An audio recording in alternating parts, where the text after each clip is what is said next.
Dmitry here from Just Reach Out, and Mayur Gupta from Spotify.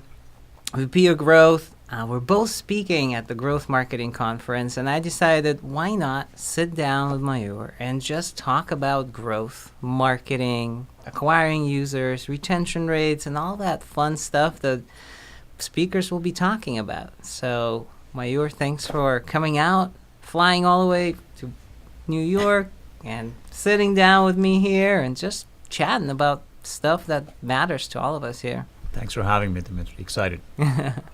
So, you're an investor, right? You know, you've invested in companies, you advise companies.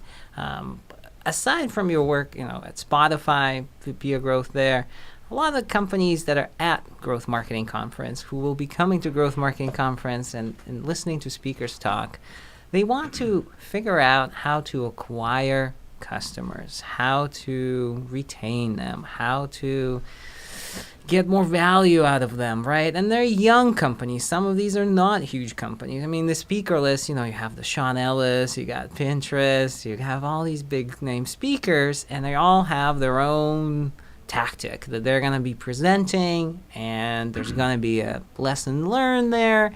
And most of the people who attend this conference, I've spoken there many times, they're marketers. They're trying to figure out how to acquire the next 100 customers and how to lower their cost of acquisition.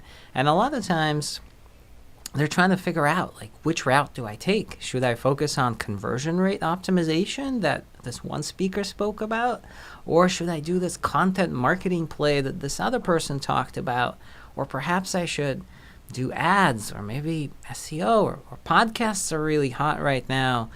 And balancing all that is really tough for a lot of mid-sized companies and even, bigger ones. So how do you think about that? How do you really make sense of it, picking the right channels, and choosing how to acquire customers? Yeah. It's quite interesting the way you laid it out, Dmitry, because I think there are a lot of answers in your question itself. And no matter how much any one of us has gone through, our own entrepreneurial route or experiences at companies, brilliant companies like, of course, Spotify and many others, I don't know there's a single answer to any of that. If there had been, then all investments will turn into 100x, and every single startup will become a huge Apple or a Spotify story. But I think the 2 points that you made, I feel, which are typical, the most common pitfalls that I've seen in my experience with startups. One is their understanding and realization of the fact that they've reached or haven't reached product market fit.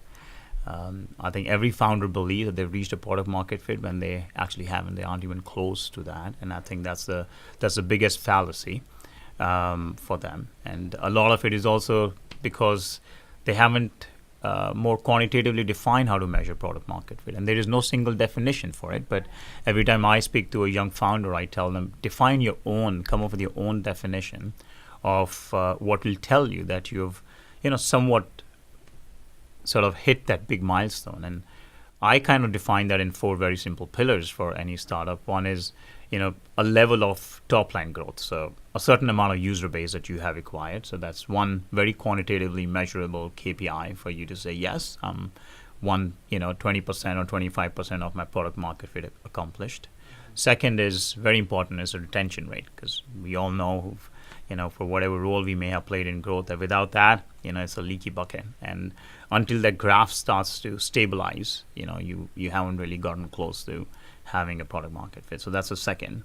Third is, what is the kind of engagement that your customers are actually having with your platform? So depending on the business you're in, whether that is product engagement itself, if it's an offline product, or it's a MAU to DAU ratio, and how many monthly active users are actually using the platform on a daily basis, and so on. And fourth, which I think is very, very important also, is there's so many different ways of measuring it, whether you call it NPS or brand love, or how much organic growth you're really getting, which in my, from my standpoint, I look at how much of those existing customers are really bringing other customers, purely through word of mouth. So to me, these are 4 kind of reasonable indicators that tell you that, yes, you built a brilliant product in the right market, And now it's a question of scaling.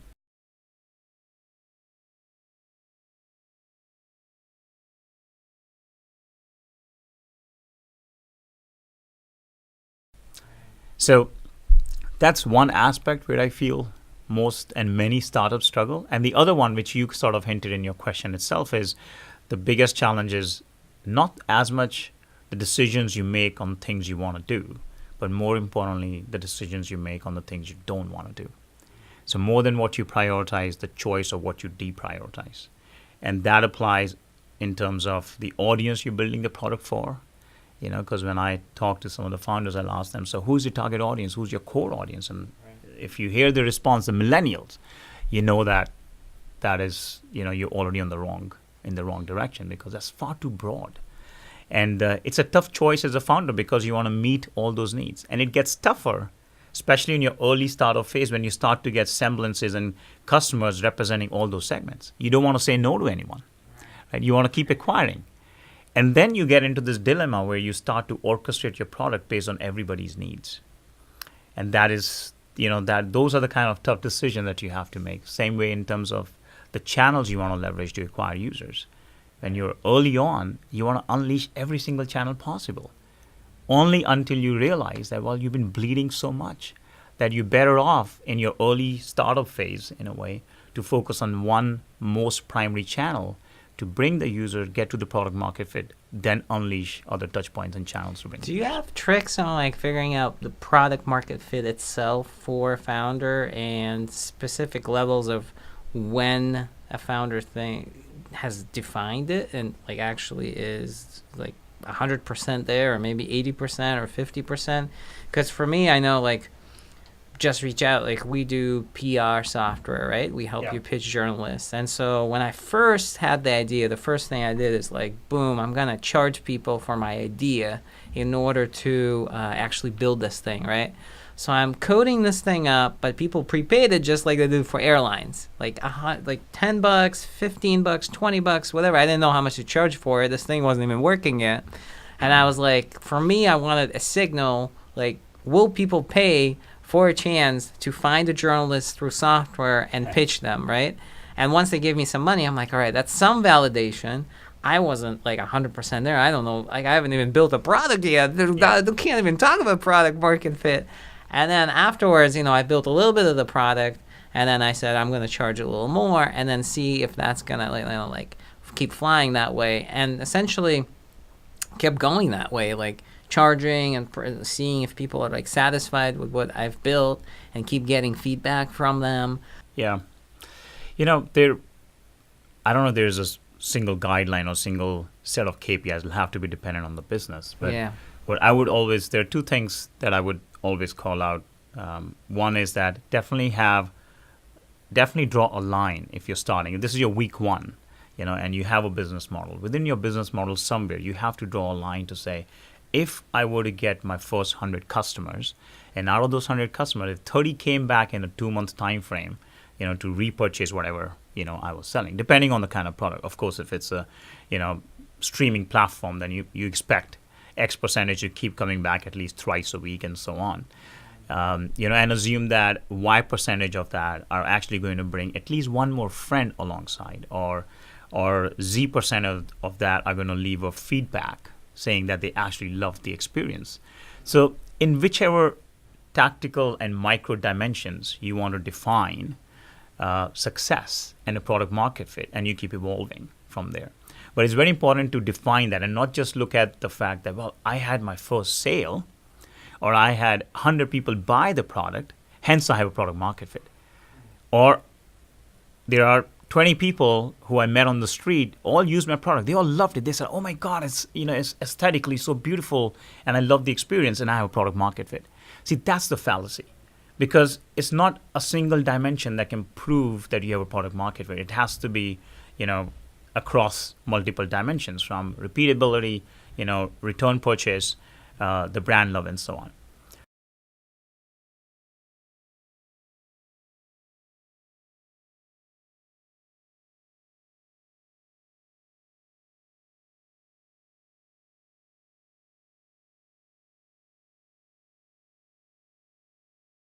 The second element, which I think you kind of hinted at, is there is no single path. There is no one single direction for any startup. It's not a marathon where you can actually see where you're headed. So you may very well be running at 100 miles an hour. In fact, you have to run at 100 miles an hour. The key is your ability to repivot. So you could be running at 100 miles an hour, but you have to have the ability to pause, repivot the very next week, especially as a startup.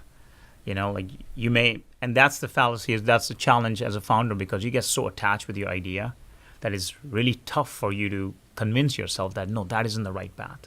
Because you're investing not only a dollar and the effort, not only investment, but you're investing your heart and soul into that idea, into that direction.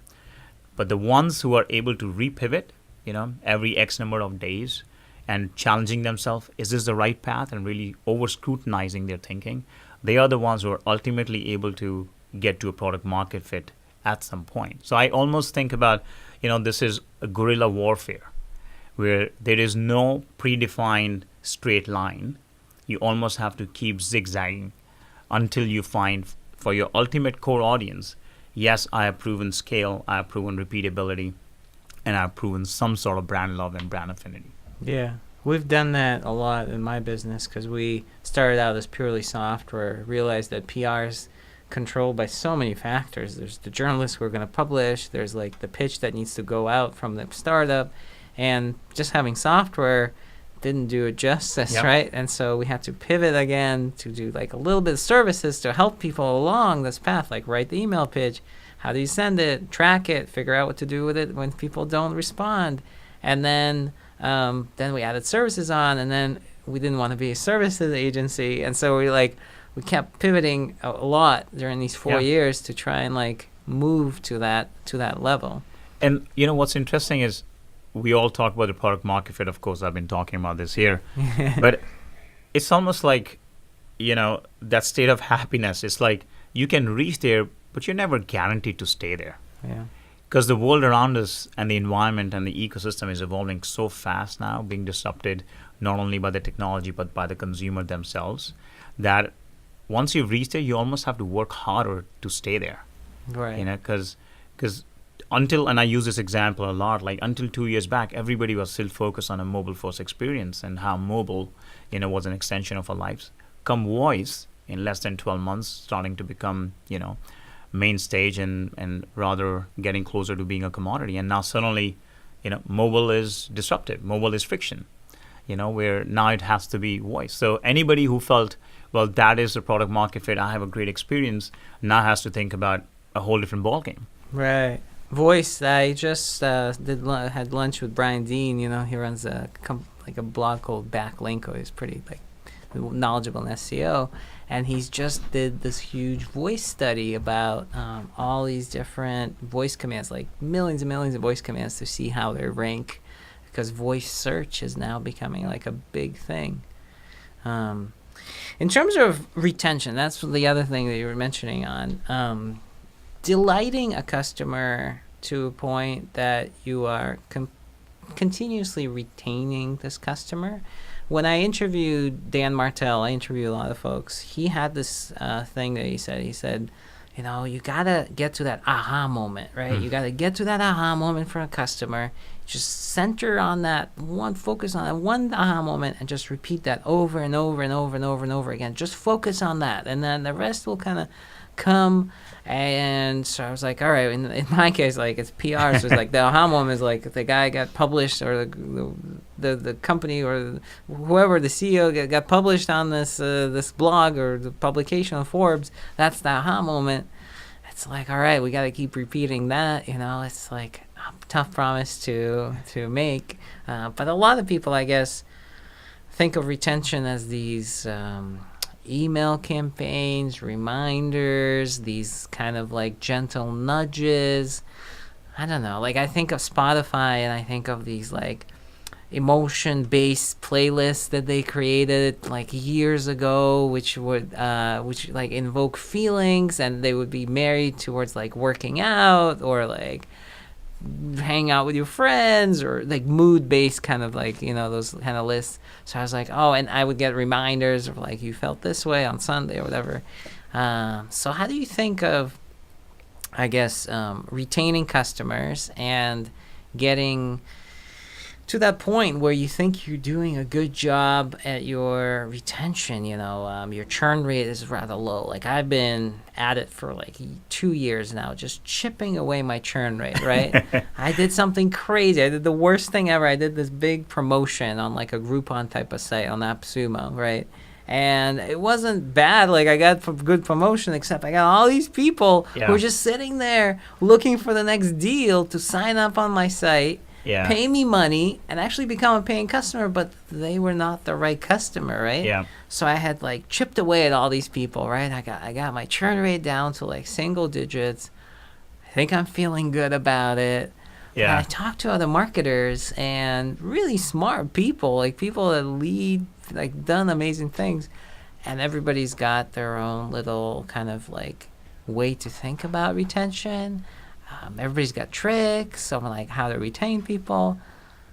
I haven't found like a holistic piece of advice I can give people about retention ever, really, or for myself. So I was like, retention is still like this ghost for me. Yeah, I don't think I'm going to solve that problem for you today, but there is one advice that I will give, which I'm sure everybody will agree is, oftentimes when we're talking about growth, people talk about growth hacking, people talk about acquisition. We talk about, of course, everything Airbnb did with Craigslist and so on. But if there is one challenge when it comes to growth, it is retention. Right, you can buy your way into acquisition, into bringing the users, but you have to earn the right to retain them.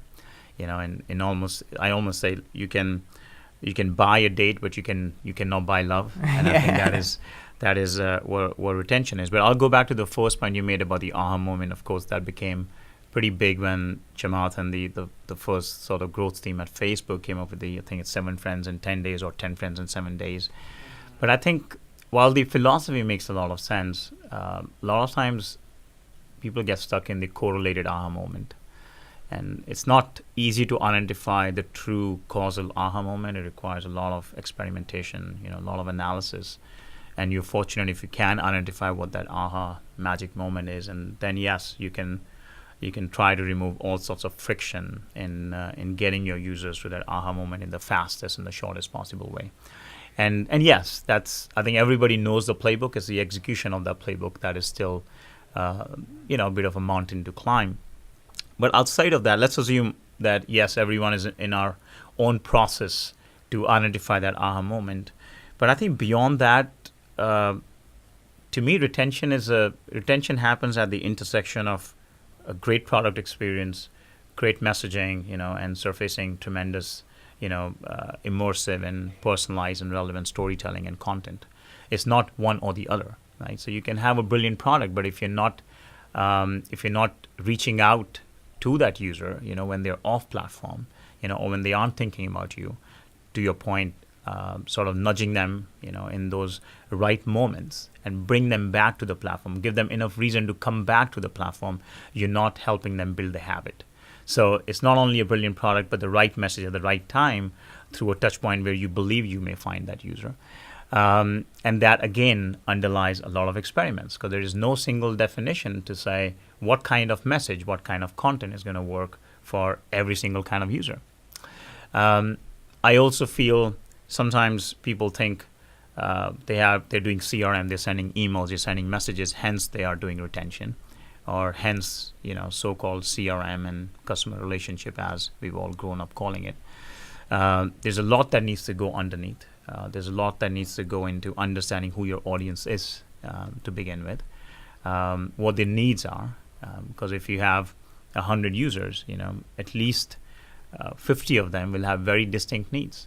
Some of them are going to come, looking for a certain type of product based on where they live and, what kind of household they have, versus somebody else who's looking for very, value-focused utility from that piece of product. So how you talk to them is also very different. And one of the things that I've seen, especially in tech companies that focus so much on monthly active users, daily active users, MAU to DAU ratio, is we're always looking at a lot of these lagging indicators, more North Star KPIs. We invest less in understanding the health of those users. in understanding user states, in user states being defined in terms of the engagement level. And how do you apply some of that science to figure out what is the right time to intercept, with something more compelling to perhaps bring them back one more time.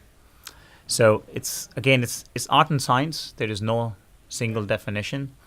And one last thing that I always say is retention is also a symptom of who you acquire, right? So you can't blindly keep acquiring users, open the floodgates and assume that you're going to retain them all alike. Because sometimes if you're acquiring users who shouldn't have been here in the first place, you bleed twice, because you will first bleed in terms of in trying to acquire users, who should not have been users of your platform or your product. Two, if you end up acquiring them because you have all the money, then you try to spend more money and bleed again, trying to retain them when they didn't want to be here in the first place. Yeah, Rand Fishkin, who is also a speaker at Growth Marketing Conference, he wrote a book, Lost and Founder, and in the book talks about acquiring users, and he did a couple of these like big campaigns where he just basically tried to promote, like discount his software and do a big promotion and just work this landing page, and ended up getting a lot of same kind of like customers that I got when I ended up acquiring a whole bunch of people that just wouldn't stick around at all. Do you have any examples from your, I guess, career, marketing, advising, working with startups where people have messed up acquiring users, product market fit, retention, or any kind of... Obviously, there's a lot published about Spotify, so I won't get a lot into what we are doing there, because there's a lot of work that we're doing both across product marketing and content to continuously improve our retention rates. But there's one example that I always remember, because whether it's acquisition or retention, I firmly believe everything begins from your understanding of the audience, your understanding of your core target. And as marketers or as professionals, we all believe we understand the consumer, and I always call the consumer her, because she's the protagonist everywhere in our personal lives and outside as well. But I think we all believe we understand them, but we really don't, because our understanding of the consumer is extremely fragmented. So a few years back, I had a beautiful opportunity to work on a Fortune 100 incontinence brand, where we had a brilliant product, because the company created the category itself. It was incontinence for the adults, 55, 60 plus, and invested a lot in research and development. So it was an offline product, so unlike a tech online digital native product. And in our second year, we realized the growth wasn't there, and we kept improving the product. We kept launching new campaigns, new ideas, and we finally invested in behavioral science to understand the causality of why people weren't buying. And it was very interesting that we found out it wasn't as much about a lack of awareness. It wasn't about lack of trust. It wasn't about lack of trial. It was actually because of stigma associated with the category itself. That consumer who's 55 plus and 60 plus is not a digitally native consumer, so is not really making a purchase on a mobile phone. They're actually walking down the aisle to make that purchase, and they don't want to be seen in that aisle trying to buy an incontinence product, because it's kind of embarrassing. So to me, that was a big lesson learned, because that taught me so many things, that a lot of times when you're in a startup or in a big massive organization, we are all still very inside out. We all believe that we understand the human. We all believe we understand the needs and the barriers, where we rarely do. And that is where you have to apply the science to hope that you understand what the consumer needs are. And many times, most times, those consumer needs aren't obvious. They don't come out of in a focus group. They will not come out of a survey response, because we know consumers, as all of us as human beings and consumers, we don't think, feel, and do. You do, feel, and then you think. So what I'm responding to you in a questionnaire is not really driving my decisioning when I'm in my real world making those decisions. So to me, that is a fundamental premise. Of course, there are a lot of tactics we can all share about how you acquired your next 1 million and 100 million users, or how you move your retention rate, from day 60, day 30, from this percentage point by that percentage point. But ultimately, what I believe in is how much are you applying your understanding of the user, the causal understanding of the user, to your product, to your messaging, to your content. That's really insightful. The Rand Fishkin, again, in his book, I just reread it twice because my wife has covered his swap. He did a CEO swap with Will Reynolds, the Seer Creative. Sure. And in that book, have you read the book yet? No? You sure? It's so good. Like, it's just so revealing. Like, he talks about everything, like how much he earns and like how much, like the worst company meeting and just the worst board meeting, like the worst mistakes, really, and really what to learn from them, like just like lessons learned. Unlike any other startup book that I've read. And so so he talks about this idea where he really didn't know his customers and that well. He thought he did. He was a SEO marketing guy before. And then when he switched that role, the 2-week, and my wife covered that switch. She wrote for Wired. And he went and worked at Seer Creative, which is an SEO company. He was running basically a software company, right?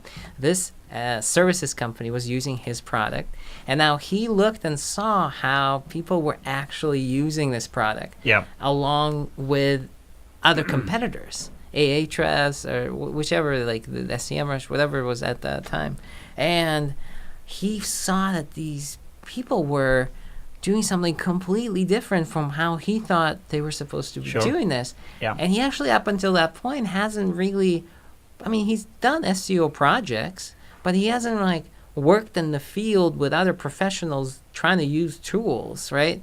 He just used his own tools and he had his own thing.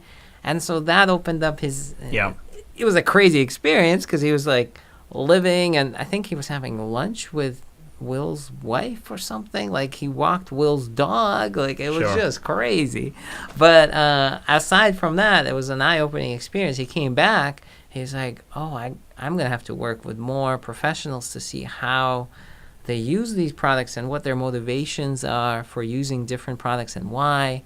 And to that behavioral science point, it's just like something that I think a lot of people don't think about. I feel like people are just clicks, growth, and that famous HubSpot unicorn example is in the back of everybody's mind. It's like, just growth, man. Like just growth and IPO, growth and IPO. Like investors are happy. I'm doing my job. We got like a meeting going on, growth and IPO. Sure, we'll do some surveys. Sure, we'll talk to some customers. But digging deep into that mind is like, it's just tough usually, and it's like it sets everybody back a little bit. Product is now not pushing ahead anymore as fast because now we're like assessing whether we should be putting in new product features, what's going on.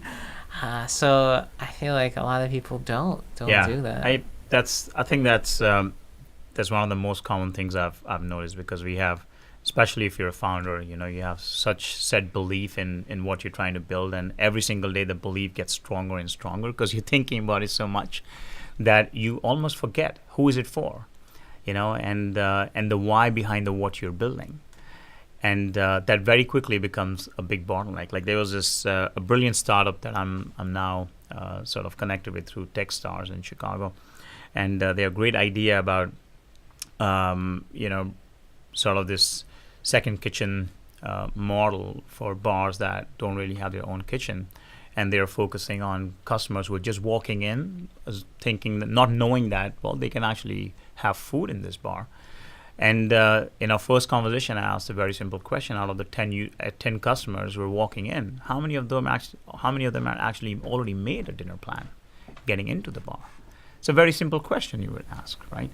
So, but a lot of the teams aren't always thinking about that as the first question.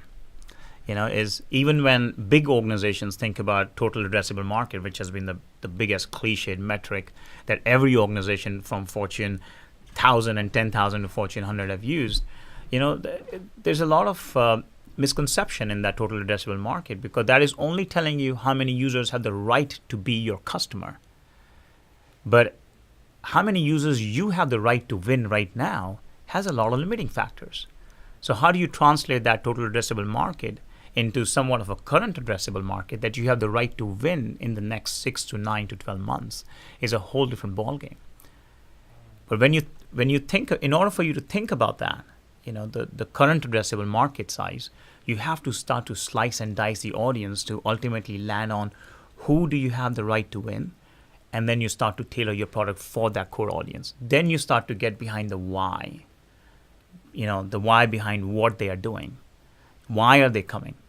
And the ones who aren't coming, why they aren't coming? Or the ones who are going away, why are they going away compared to the ones who came and they stayed? Right? So that is a lot of the causal analysis that is key. Otherwise, you just keep on the spiral of hidden trial.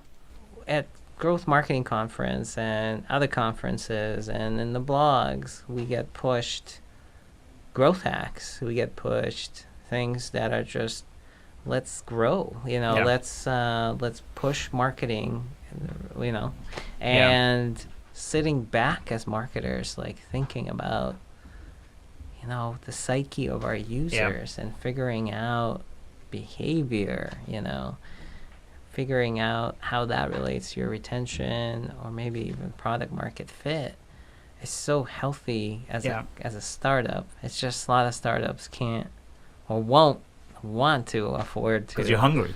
You're hungry. You just want to go. Yeah. Right? Because there are a few users knocking at the door, so you just want to open the door, let them in. So your competitors are doing it, like they're going after your users. Yes. You can't sit back and study user behavior. You gotta go. You got like 5 million, 3 million in you. You got like a board meeting lined up, and they're like, "All right, we're looking at your growth rate here. It's 40%, 30%. What's going on? Yeah. Do you need like a better marketing person?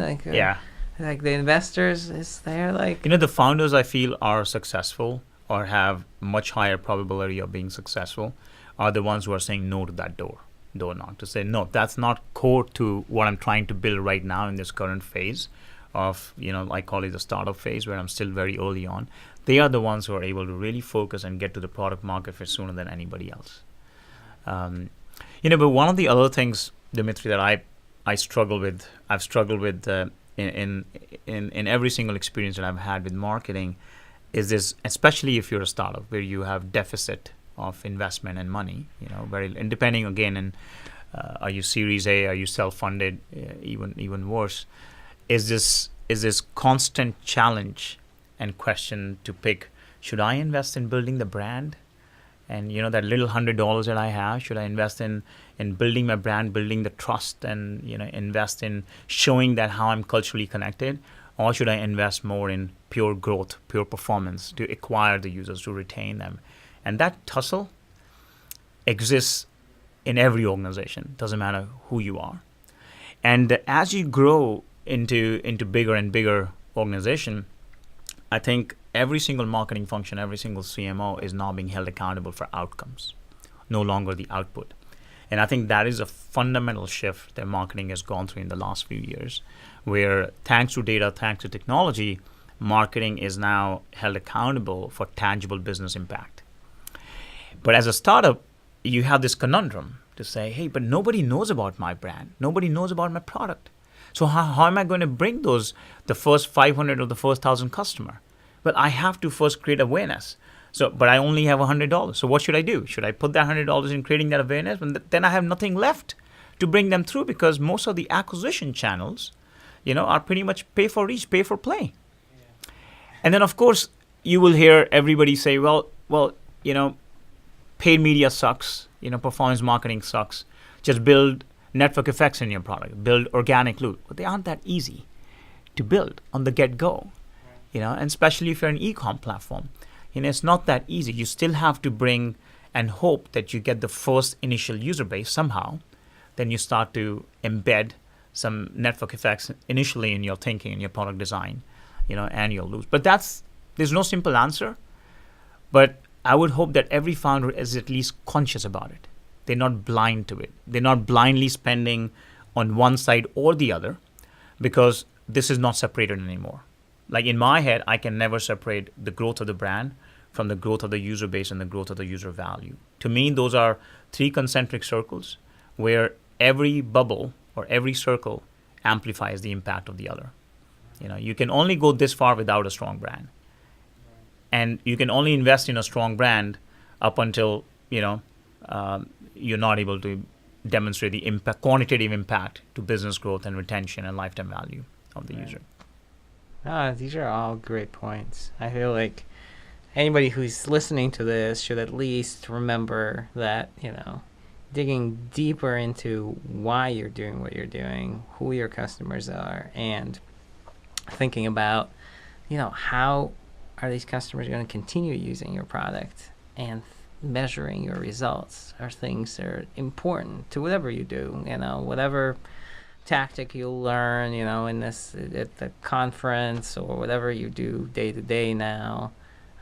These things you should think back about. Maybe take a day out of the week, sit and think of efforts you've done, what you've accomplished so far.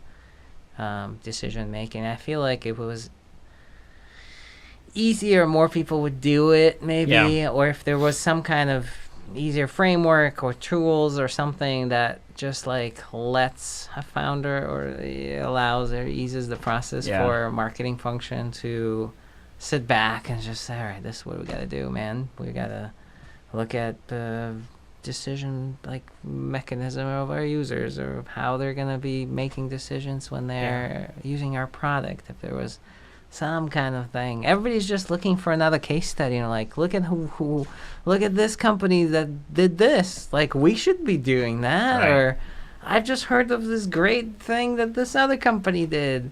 And it's just because it worked for them, what? Doesn't mean it's gonna work doesn't for matter. you. It's not a cool story, but you got to do your own thing. Yeah, not everybody is going to be able to hack into Craigslist and grow, and grow the business. Right. But I think the fundamentals stay the same. And I think when I see the startups missing the fundamental, that's when it becomes more challenging. How many startups are really making decisions based on data? How many are truly data driven versus just saying data driven on the deck? How many are still making decisions out of gut in isolation? You still need your gut and your belief, but you need data to inspire it, right? So even if you have 100 users, 9 out of 10 startups aren't looking at the behavior of those 100 users. They aren't even saying, let me see who these 100 are, right? Because if I know who these 100 are, because the first answer is, well, that's not big enough. That's not scaled enough for me to create a hypothesis. But the key is, if you look at your first 100, you have a better chance of finding the next 100. Because there's a reason why these 100 came and the other, billions didn't come. Maybe if you analyze the first 100, maybe is a slightly directional perspective on who can you go after. And the beautiful thing is technology has advanced so much that you can now pretty much laser pick who you're targeting. You're no longer blind unless you choose to. Right. And that's where I feel there's no dearth of data, there's no dearth of content anymore, regardless of the size of who you are. There's a dearth of application of all those things. There's a dearth of applying data, applying insights, or transforming data into insights. There's a dearth of applying technology, to reach the right audience, the right user with the right message. We have all these, it's everyone has a Ferrari or some sort of a Ferrari, but most of them are parked in the garage. We're still not driving them often enough. Cool. Well, thanks for sitting down with me. Thanks for chatting a little bit about marketing. I'll outline some more of these tactics probably in the post together with the video, and you'll probably be talking about some of these things at the conference in December. But it's always fun to chat about marketing, smart people like yourself, and others that are just trying to solve this question of, how do I acquire customers? How do I keep them? And how do I, please my investors and my board and everybody else who's involved, my bosses.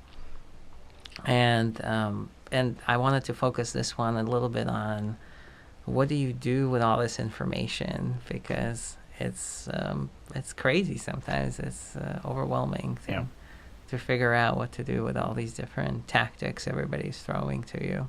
Amidst the chaos, yes. Well, Amidst thank the you. chaos. This is amazing. I appreciate the opportunity, Dmitry. Cool. Well, we'll see you in December. Yes, thanks for having me. Cool. Thanks for coming out.